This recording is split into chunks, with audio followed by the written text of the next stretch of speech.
تاجر جو متقی ہو، جو سچ بولتا ہو، جو احسان کرے لوگوں پہ، مجھے ایسا بنا دے، احسان کرے لوگوں پہ، مجھے ایسا بنا دے۔ الحمدللہ رب العالمین والصلاة والسلام علی سید المرسلین، اما بعد فاعوذ باللہ من الشیطان الرجیم، بسم اللہ الرحمن الرحیم۔ الصلاة والسلام علیک یا رسول اللہ، الصلاة والسلام علیک یا حبیب اللہ، الصلاة والسلام علیک یا نبی اللہ، وعلی آلک واصحابک یا نور اللہ۔ مدنی چینل کے ناظرین، ایک بار پھر سلسلہ احکام تجارت کے ساتھ حاضر ہیں، اور انشاءاللہ عز و جل اس سلسلے میں حسب معمول آپ کے تجارت، معیشت اور مالی لین دین سے متعلق سوالات کو شامل سلسلہ کیا جائے گا، اور ہمارے ساتھ حسب معمول موجود ہیں مفتی علی اصغر عطاری مدنی مدظر اللہ العالی، جو کہ آپ کے سوالات کے انشاءاللہ عز و جل جوابات ارشاد فرمائیں گے اور قرآن و سنت کی روشنی میں آپ کو رہنمائی فراہم کریں گے۔ درود پاک کی فضیلت شامل کرتے ہیں، اور پھر انشاءاللہ عز و جل سوالات کا سلسلہ بھی ہوگا۔ اور آج کے سلسلے میں ایک خصوصیت یہ بھی ہے کہ ہم بالعموم اپنے مدنی چینل کے ناظرین کے وائس جو سوالات آتے ہیں اس کو شامل سلسلہ کرتے ہیں، کبھی مارکیٹس میں جا کر بھی کیا کرتے ہیں۔ آج کی خصوصیت یہ ہے تاجر اسلام بھائی باب المدینہ کراچی میں عالمی مدنی مرکز فیضان مدینہ میں جمع ہے، تو اس موقع کا فائدہ اٹھاتے ہوئے مجلس تاجران کی طرف سے یہ پیشکش آئی اور یہ خواہش کا اظہار کیا گیا کہ تاجر اسلامی بھائیوں کو احکام تجارت میں شرکت کا موقع دیا جائے۔ تو آج ہمارے تاجر اسلامی بھائی، مخصوص اسلامی بھائی ہیں، چند اسلامی بھائی جو اسٹوڈیو میں اس وقت آ سکے ہیں، ان کو ہم نے شامل سلسلہ کیا ہے، اور انشاءاللہ عز و جل ان سے ہم نے سوالات بھی لینے۔ انہوں نے کچھ سوالات دیے بھی تھے، ان کے جو سوالات ہیں وہ بجائے یہ کہ ہم کریں تو یا ان کی وائس لیں، بجائے اس کے ان کی موجودگی کا فائدہ اٹھاتے ہوئے اسٹوڈیو ہی سے انہی سے ہم سوالات لیں انشاءاللہ عز و جل۔ اس کی طرف بھی بڑھتے ہیں۔ درود پاک کی فضیلت سماعت فرمائیے۔ نبی رحمت شفیع امت صلی اللہ علیہ وسلم کا فرمان ذی شان ہے، تم جہاں بھی ہو مجھ پہ درود پڑھو، تمہارا درود مجھ تک پہنچتا ہے۔ صلو علی الحبیب صلی اللہ تعالی علی محمد صلی اللہ علیہ وسلم۔ میرے میٹھے میٹھے اسلامی بھائیوں، پہلے تاجر اسلامی بھائی جو ہیں ہم ان سے سوال کریں گے۔ ہمارے ساتھ مجلس تاجران کے پاکستان سطح کے ذمہ دار مظفر بھائی بھی موجود ہیں، اور مرکز الاولیاء لاہور کے ذمہ دار ہمارے ندیم بھائی بھی موجود ہیں، دیگر افراد بھی موجود ہیں انشاءاللہ عز و جل۔ پہلا سوال شکیل بھائی۔ میرا سوال مفتی صاحب سے یہ تھا کہ ہم جب زکوٰۃ کی کاؤنٹنگ کرتے ہیں تو اس میں ہمارے پاس کچھ آئٹمز ایسی ہوتی ہیں جو کہ بکنے کے قابل نہیں ہوتی، لیکن ہم نے پوری قیمت پہ خریدی بھی ہوتی ہے، تو وہ ہم کس طرح سے اس کو کاؤنٹ کریں؟ الحمدللہ رب العالمین والصلاة والسلام علی سید الانبیاء والمرسلین، اما بعد فاعوذ باللہ من الشیطان الرجیم، بسم اللہ الرحمن الرحیم۔ دکان کا جو مال ہے وہ وقت کے حساب سے مختلف تفاوت رکھتا ہے، یعنی ڈیفرنٹ صورتحال پر مشتمل ہوتا ہے۔ کچھ چیزیں ایسی ہوتی ہیں جو بڑھ جاتی ہیں، کچھ چیزیں ایسی ہوتی ہیں ان کی قیمتیں کم ہو جاتی ہیں۔ آج ہی میں ایک فتویٰ چیک کر رہا تھا، ایک سوال آیا ہوا تھا کہ ایک مال رکھا ہوا تھا کسی گودام کے اندر، آگ لگ گئی، آگ لگنے کی وجہ سے بہت زیادہ نقصان ہو گیا، اور جو مال تھا اس کی قیمت بہت زیادہ کم ہو گئی۔ اب زکوٰۃ کا کیا ہوگا؟ خیر اصول اس کے اندر یہ ہے کہ وہ دن جس دن زکوٰۃ فرض ہو رہی ہے، زکوٰۃ کی فرضیت کا جو وقت ہے سال میں ایک ہی دن ہوتا ہے، اس کی جداگانہ تفصیل ہے، اس دن دیکھا جائے گا کہ مال تجارت کی مارکیٹ ویلیو کیا ہے۔ آپ نے جتنے میں خریدا تھا محض اس کا اعتبار کریں، ایسا نہیں ہے، اس دن اس کی مارکیٹ ویلیو کیا ہے۔ عام طور پر کسی نے مال تجارت میں پراپرٹی خریدی ہوتی ہے تو پراپرٹی میں 10 20 50 لاکھ جو ہے وہ ریٹ بڑھ جاتا ہے، کچھ چیزیں ایسی ہوتی ہیں ان کا ریٹ گھٹ جاتا ہے، تو کرنٹ ویلیو کا اعتبار ہوگا۔ اس دن کی کرنٹ ویلیو جو نصاب کے سال کا دن ہے اس کا اعتبار کرتے ہوئے آپ اس کی مالیت کا حساب لگائیں گے اور زکوٰۃ ادا کریں گے۔ ٹھیک ہے، دوسرا سوال شامل سلسلہ کریں گے، ہمارے بشیر بھائی موجود ہیں، ان کا کیا سوال ہے یہ بھی کر لیں۔ السلام علیکم ورحمۃ اللہ وبرکاتہ۔ وعلیکم السلام ورحمۃ اللہ وبرکاتہ۔ میرا سوال مفتی صاحب کی بارگاہ میں ہے کہ ہم کوئی پراپرٹی خریدتے ہیں تو اس کو بعد میں رینٹ پہ دے دیتے ہیں، اور جو بعد میں زکوٰۃ کا حساب کتاب لگائیں گے تو وہ پراپرٹی کی ویلیو سے لگائیں گے یا جو رینٹ آتا ہے اس پہ دیں گے زکوٰۃ؟ ایسی پراپرٹی پر زکوٰۃ نہیں ہے، کیونکہ یہ پراپرٹی جب رینٹ پر دینے کے لیے لی گئی ہے، اس پراپرٹی پر زکوٰۃ نہیں ہے۔ جو رینٹ آ رہا ہے وہ پورا سال میں کتنا خرچ ہوتا ہے، کتنا بچتا ہے، حساب نصاب کے سال کا جو دن ہے اسی کا ہوگا۔ تو جب آپ قابل اموال زکوٰۃ کا حساب لگائیں گے، سونا چاندی، کرنسی، مال تجارت، تو پھر کرنسی میں جو آپ کے پاس پڑی ہوگی حاجت اصلیہ سے زائد شرائط پوری ہونے پر، تو اس پر آپ زکوٰۃ ادا کریں گے۔ اس پراپرٹی پر زکوٰۃ ہوتی ہے جس کے خریدتے وقت یہ نیت کی گئی ہو کہ یہ بیچی جائے گی، رینٹ پر چڑھانے کے لیے، خود رکھنے کے لیے، خود رہنے کے لیے جو پراپرٹی خریدی جائے وہ مال تجارت شمار نہیں ہوتی۔ اور زکوٰۃ جو ہے مال تجارت پر ہوتا ہے، ہر چیز پر نہیں ہوتا۔ 6 چیزیں جن پر جو قابل زکوٰۃ اموال میں شمار ہوتی ہیں: سونا چاندی، پرائز بانڈ، کرنسی، مال تجارت اور چرائی کے جانور۔ ٹھیک ہے، اگلا سوال شامل سلسلہ کرتے ہیں یہیں سے، اور ہمارے غلام رضا بھائی ہیں۔ السلام علیکم ورحمۃ اللہ وبرکاتہ۔ وعلیکم السلام ورحمۃ اللہ۔ غلام رضا تاری واہ کینٹ سے عرض کر رہا ہوں۔ موبائل مارکیٹ سے متعلق سوال ہے۔ بعض اوقات ہول سیلر سے جب کوئی سامان خریدا جاتا ہے تو وہ اس کو اوریجنل کہہ کے بیچتے ہیں کہ یہ اس کا، جیسے موبائل ہے اس کا اوریجنل بورڈ ہے اور اس کا سافٹ ویئر بھی اوریجنل ہے، لیکن اس کی کوئی وارنٹی نہیں ہوتی، اور جبکہ دکاندار کو پتا ہوتا ہے کہ یہ اوریجنل نہیں ہے، فرسٹ کاپی ہے، اور اس کا جو ہے وہ ریٹ بھی کم ہے، وارنٹی بھی نہیں ہے، تو کیا اس طرح ہم اوریجنل کہہ کر گاہک کو وہ سامان بیچ سکتے ہیں؟ دیکھیے، ٹیکنالوجی کی دنیا میں بڑی ترقی ہو گئی ہے اور کاپی بنانا کوئی مشکل نہیں رہا، اچھے سے اچھی چیز کی کاپی بن جاتی ہے، اور عام آدمی تو پہچان بھی نہیں کر پاتا، بعض اوقات بھروسہ کرنا ہوتا ہے عام آدمی نے۔ جب آپ کو معلوم ہے کہ یہ چیز اوریجنل نہیں ہے تو ظاہر بات ہے اس کی جو قیمت ہے وہ بھی اوریجنل والی نہیں ہوگی۔ تو آپ جب گاہک کو اوریجنل کہہ کر بیچیں گے، ایک تو جھوٹ بولنا پایا جائے گا، پھر گاہک کو ضرر پہنچانا پایا جائے گا کہ آپ گاہک کو دھوکہ دے رہے ہیں، نقصان پہنچا رہے ہیں۔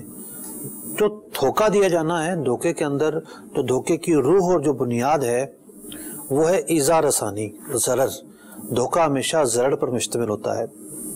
آپ کو اندازہ لگائیے کہ جب گاہک کو پتہ چلے گا کہ یہ اوریجنل نہیں ہے، پھر اس کی کیفیت کیا ہوگی اور پھر وہ آگے کیا تماشا کرے گا دکان پہ۔ مطلب اس کا اعتراض کرنا اور اس کا واپس آ کر کلیم کرنا اس کا حق ہے کہ اس کو دھوکہ دیا گیا ہے۔ تو گاہک کو پتہ نہیں ہوتا، دکاندار کو پتہ ہے کہ یہ اوریجنل نہیں ہے، تو اس پر واجب ہے کہ وہ اسے اوریجنل کہہ کر نہ بیچے، بلکہ جیسا ہے ویسا کہہ کر بیچے گا۔ ٹھیک ہے، مفتی صاحب کچھ کالز بھی شامل کر لیتے ہیں کہ ہمارے تاجر اسلام میں تو موجود ہیں، انشاءاللہ پھر ان سے سوالات لیں گے۔ آپ کی کال شامل کرتے ہیں، سوال شامل کرتے ہیں سلسلے میں۔ جی، میں نے یہ پوچھنا تھا کہ گھر گروی دے سکتے ہیں آپ اگر کاروبار کو کرنا ہو تو؟ گھر گروی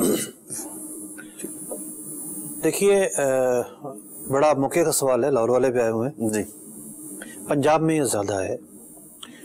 گروی کا مقصد ہوتا ہے گارنٹی، ٹھیک ہے، کہ گارنٹی کے طور پر کسی سے قرضہ لیا ہے تو گھر اس کے حوالے کر دیا، سونا اس کے حوالے کر دیا۔ ٹھیک، تو جو چیز رہن میں رکھی جاتی ہے اس کا اصول یہ ہے کہ رہن میں رکھنے والا، جی، جس کے قبضے میں وہ جائے گی، جی، وہ اس کو استعمال نہیں کر سکتا، اس سے فائدہ نہیں اٹھا سکتا، ٹھیک، کیونکہ اس نے قرضہ دیا ہے۔ صحیح ہے، تو اس سے فائدہ اٹھانا، قرضے پر فائدہ اٹھانا ہوگا۔ ٹھیک، آج کل ایک نیا رواج نکلا ہے کہ جناب قرضہ دے رہے ہیں، مجھے کیا ملے گا؟ جی میرا گھر لے لو، کرایہ پہ چڑھا دو۔ ٹھیک، اس کا کرایہ وہ قرضہ دینے والا وصول کر رہا ہوتا ہے۔ ٹھیک، تو وہ جو کرایہ ہے وہ قرض پر نفع ہے، خالصتاً سود ہے، ٹھیک، سودی معاملہ ہے وہ۔ تو ایسی صورت ہے تو جائز نہیں ہے۔ ٹھیک ہے، دوسری صورت ہے جس نے گارنٹی کے طور پر رکھا ہے اور خود اس سے فائدہ نہیں اٹھاتا، جی، تو پھر وہ واقعتاً جو رہن کی صورت ہے وہی بنے گی۔ ٹھیک ہے مطلب اب ہمارے دور میں جب ہم دیکھتے ہیں، بالخصوص شہروں میں اگر دیکھتے ہیں، گاؤں دیہات میں اگر اس سے ہٹ کر ہو تو ایک جدا گانا کیفیت ہوگی کہ باقاعدہ گھر تو کسی کے سپرد نہیں کر رہے، البتہ اس کے ڈاکومنٹس ہیں، دکان ہے، پراپرٹی ہے، اس کے ڈاکومنٹس کسی کے سپرد کر دیتے ہیں کہ بھئی یہ امانت آپ رکھ لو اور گارنٹی ہے۔ یہ تو وہ تھا نا کہ آج سے پہلے ہوتا آیا، جی یہی شیپ تھی جی۔ معاذ اللہ جو لوگ بینکوں سے سود وغیرہ لیتے ہیں، جی، سود پر جو قرضہ لیتے ہیں، جی، تو وہ بھی کوئی نہ کوئی پراپرٹی کے کاغذات رکھواتے ہیں۔ جی، لیکن اب صورتحال مختلف ہو گئی ہے۔ اب جو ہے وہ رہن کا جو استعمال ہے وہ قرضہ دینے والے کو فائدہ پہنچانے کے لیے ہو رہا ہے، ٹھیک، بطور گارنٹی نہیں ہو رہا، ٹھیک، بلکہ اس نے قرضہ دیا تو اس کو کیا ملے گا؟ جو تم 1000 روپے کرایہ دے دو مارکیٹ میں اس کا کرایہ کوئی 25,000، قرضے کے بدلے سے منفیت تو مل رہی ہے، وہ مل رہی ہے اور یہی سود ہے۔ ٹھیک، ایسا کرنا جائز نہیں ہے۔ ٹھیک، اگلی کو شامل کرتے ہیں۔ میرا عرض صرف اتنا سا ہے کہ میں اس وقت ریئل اسٹیٹ اور کنسٹرکشن کا کام کر رہا ہوں، تو مجھے یہ پوچھنا تھا کہ ریئل اسٹیٹ میں بعض اوقات ہم لیتے ہوئے یا دیتے ہوئے کوئی بھی پلاٹ خریدتے ہوئے یا بیچتے وقت مالک سے یا خریدار سے کوئی انڈرسٹینڈنگ کر لیتے ہیں اور اس میں اپنے کمیشن کی بجائے اپنے کچھ پیسے لوگ رکھ لیتے ہیں، تو کیا یہ پیسے رکھنا جائز ہے، نہیں جائز ہے، اس طرح سے رکھنا چاہیے یا نہیں رکھنا چاہیے؟ اور بعض اوقات لوگ ہمارا کمیشن جو نہیں دیتے اس کی وجہ سے بھی یہ ٹرینڈ بن گیا ہے کہ وہ کمیشن کی بجائے بیچ میں اپنے پیسے رکھ کے آگے سیل کر دیتے ہیں، تو اس کے بارے میں ذرا کوئی اگر بتا سکے شرعی کیا حکم ہے؟ ٹھیک ہے جی۔ دیکھیے کافی مبہم سوال ہے اور اس کی جو تشریح سمجھ میں آتی ہے، ممکن ہے تشریح نہ ہو، یہ صورت نہ ہو، کوئی اور صورت ہو۔ اس کو مارکیٹ میں ٹاپ رکھنا کہتے ہیں کہ مثال کے طور پر گھر بیچنے والے نے 50 لاکھ روپے کا بیچا ہے، آپ خریدنے والے کو جا کے بتائیں گے کہ جی بیچنے والا 60 لاکھ کا بیچ رہا ہے، اس سے 60 لاکھ روپے لیں گے اور بیچنے والے کو 50 لاکھ روپے دیں گے، 10 لاکھ روپے جیب میں رکھ کے نکل جائیں گے۔ یہ دھوکہ دہی ہے۔ بروکر کا جو کردار تھا وہ دو پارٹیوں کو ملانے کا تھا اور طے شدہ کمیشن لینے کا تھا۔ بروکر کو یہ استحقاق نہیں ہے کہ وہ غلط بیانی کرے، دھوکہ دے اور دھوکہ دیتے ہوئے زائد پیسے بٹورنے کے چکر میں رہے۔ تو یہ جو ٹاپ رکھنا ہے یا اس کا کوئی بھی نام ہو، یہ جو صورت ہے یہ دھوکہ دہی پر مشتمل ہے۔ اس سے حاصل کردہ جو مال ہے یہ مال حرام ہے، یہ مال حلال نہیں ہوگا۔ جو کمیشن کے معروف طریقے ہیں، جائز معروف طریقے، ان طریقوں کو اپنایا جائے کہ پارٹی آپ کو آفر کرے کہ جی میں نے گھر خریدنا ہے، آپ کہیں گے میں 2% کمیشن لوں گا، وہ راضی ہو، پھر آپ اس کے لیے کام کریں، گھر تلاش کریں، اس کو وزٹ وغیرہ کروائیں، سودا ہو جائے اس پارٹی سے آپ کمیشن لے لیں، طے شدہ کمیشن۔ اس کے علاوہ جو صورت آپ نے بیان کی ہے وہ جائز نہیں ہے۔ کچھ پھر ایک سوال یہاں سے لیتے ہیں ہمارے تاجر اسلامی بھائیوں میں سے، اگر فیصل بھائی موجود ہیں وہ سوال فرمائیں۔ السلام علیکم۔ وعلیکم السلام ورحمۃ اللہ وبرکاتہ۔ میرا بزنس بھٹے سے وسطہ ہے، اینٹوں والا بھٹا ہے جی۔ تو ہم لوگ اینٹ 3 کیٹیگری کی ہوتی ہے، اول، دوم اور کھنگرالی، اور تینوں میں ہم جب اول کے پیسے لیتے ہیں، جو مزدور ہے انہوں نے اپنی جو اینٹ ہوتی ہے اول، ہم تو ان کو کہتے ہیں اول کو اول میں، دوم کو دوم میں، کھنگرالی کو کھنگرالی میں لگائیں، لیکن وہ کچھ اینٹیں ایسی ہیں کہ آگے رکھنے کی بجائے وہ جو اول میں کھنگرالی لگا دیتے ہیں، کھنگرالی میں اول لگا دیتے ہیں، یا دوم اس طرح کرتا ہے۔ آیا جائز ہے کہ غلط ہے؟ ہمارے پہ تو اس کا کوئی۔ تو فیصل بھائی بھٹے کا کام ہے آپ کا؟ جی جی۔ چلو 2-4 آپ سے تھوڑی سی گفتگو ہو جائے۔ ایک مشہور ہے میڈیا میں جی بھٹے والے بڑے ظلم کرتے ہیں، تو لوگوں کو باندھ لیتے ہیں، یوں کرتے ہیں وہ کرتے ہیں، تو کیا ہوتے ہیں اس طرح کے بعض لوگ؟ نہیں ہوتا بھی ہے اور نہیں بھی ہوتا، سارے برابر نہیں ہے۔ کچھ لوگ بھٹے کے جو مزدور ہیں وہ پیسے لے کے ہی کام کرتے ہیں، انہوں نے جو ہے نا پیشگی لینی ہوتی ہے ایڈوانس، اگر ایڈوانس نہ لیں تو وہ کام نہیں کرتے، اور کچھ ایسے ہیں جو ایڈوانس لیے بغیر کام کرتے ہیں اور بے انتہا کام کرتے ہیں اور پیسے بھی ٹھیک ٹھاک کما لیتے ہیں۔ اور جو ایڈوانس لے کے کرتے ہیں وہ بھی 2 طرح کے ہوں گے، کچھ لوٹا دیتے ہوں گے۔ ہاں، جو ایڈوانس لے کے کرتے ہیں نا، کچھ ایسے ہیں کہ انہوں نے اگر 5 لاکھ بھی لیا ہے نا تو سال بعد ان کا 2.5 لاکھ رہ جانا ہے، اور کچھ ایسے ہیں جو 1 لاکھ روپے بھی لے گئے تو سال بعد ان کا 2 لاکھ ہو جائے گا۔ ان کے اوپر تھوڑی سختی کرنی پڑتی ہے کہ بھائی آپ کام کرو اور اپنے پیسے اترواؤ۔ بس سختی ان حدود کے اندر ہو جو شریعت نے مقرر کی ہیں، اللہ پاک کرم فرمائے۔ تو دیکھیے کھنگریالی اگر میں سندھ میں پلا بڑا نہ ہوتا تو مجھے سمجھ میں نہ آتی، کیونکہ کراچی جیسے شہر میں تو جو ہے وہ اینٹوں کا دور ہی نہیں ہے، یہاں تو بلاک چلتا ہے۔